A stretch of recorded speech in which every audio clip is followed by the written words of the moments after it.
Hello, welcome back. New topic photosynthesis. सबसे पहले हम ये समझेंगे कि फोटोसिंथेसिस होता क्या है।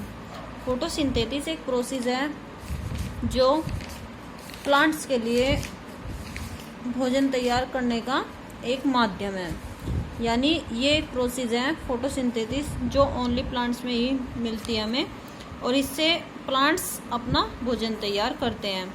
तो देखेंगे ये कैसे कैसे हैं, इसमें मटेरियल क्या होता है, तो वो हम समझने का प्रयास करेंगे।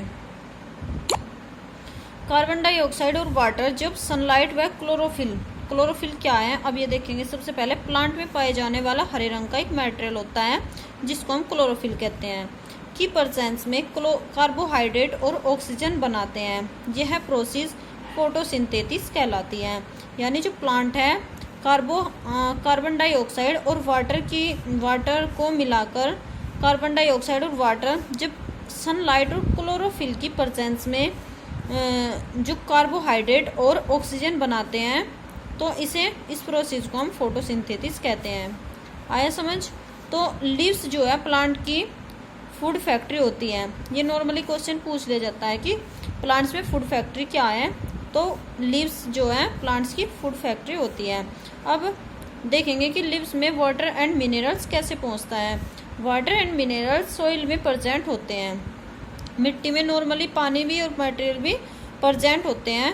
रूट्स वाटर एंड मिनरल्स को अब्सॉर्ब करती हैं। अब्सॉर्ब यानी किसी चीज़ को अपनी ओर खींचना या फिर लेना या फिर गेट करना करती है। एंड लीव्स से स्टेम के थ्रू जाते हैं। ठीक है, यानी सोइल से स्टेम में और स्टेम से लीव्स में।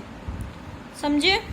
अब देखेंगे लीव्स में टीनी पोर्स होते हैं, यानी छोटे छोटे गड्ढे होते हैं, छोटे छोटे छिद्र होते हैं जिसे हम पोर्स बोलते हैं। तो टीनी पोर्स के थ्रू कार्बन डाइऑक्साइड लीव्स में एंटर करती है। 30 पोर गार्ड सेल द्वारा प्रोटेक्ट होती है। गार्ड सेल जो है एक प्रकार का इसको प्रोटेक्ट करता है पोर्स को, तो इसको गार्ड सेल बोलते हैं। इन पोर्स को स्टोमेटा कहते हैं। जो पत्ती है, जो लीव्स है प्लांट्स की, उसमें जो पोर्स प्रेजेंट होते हैं उसको हम स्टोमेटा कहेंगे।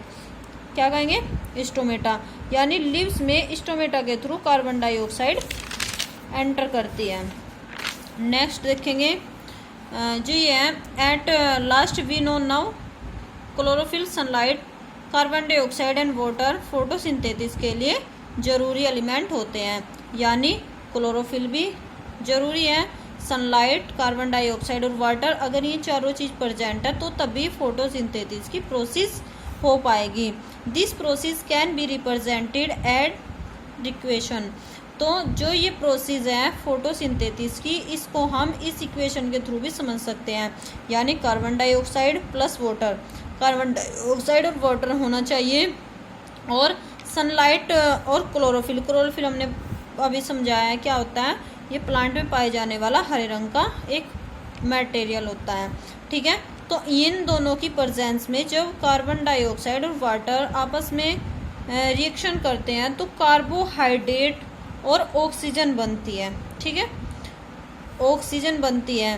तो जो ये ऑक्सीजन और कार्बोहाइड्रेट बनती है, इस प्रोसेस को हम फोटोसिंथेसिस कहते हैं। आप इस इक्वेशन को समझ सकते हो, ये ही फोटोसिंथेसिस है, बाकी कुछ नहीं है। हम इसको एक डायग्राम के थ्रू समझेंगे। देखेंगे, ये देखेंगे हम, जो ये है, देखो ये एक प्लांट है, पौधा है ये एक। ठीक है, और ये देखो लाइट एनर्जी सन से, इसमें जो ये लीव्स हैं कार्बन डाइऑक्साइड इससे अंदर एंटर कर रही है और ऑक्सीजन बाहर निकल रही है, तो सनलाइट भी उपस्थित है। ये जो हरा रंग दिख रहा है ना, जो ग्रीन दिख रहा है आपको, इसके ये क्लोरोफिल है लीव्स में, इसी की वजह से ये हरा रंग होता है। तो ये देखेंगे ये क्या है, सोइल है। सोइल में वाटर और मिनरल्स प्रेजेंट होते हैं। तो वाटर और मिनरल्स, सनलाइट, क्लोरोफिल, इन चारों के प्रेजेंस में जो कार्बोहाइड्रेट और ऑक्सीजन बना, ऑक्सीजन बाहर निकल जाएगा जिससे हम सांस ले सकते हैं। ये एटमॉस्फेयर को भी कंट्रोल करता है। ठीक है, तो ये जो प्रोसेस है कंप्लीट, इसको फोटोसिंथेसिस कहते हैं। क्लियर? ओके।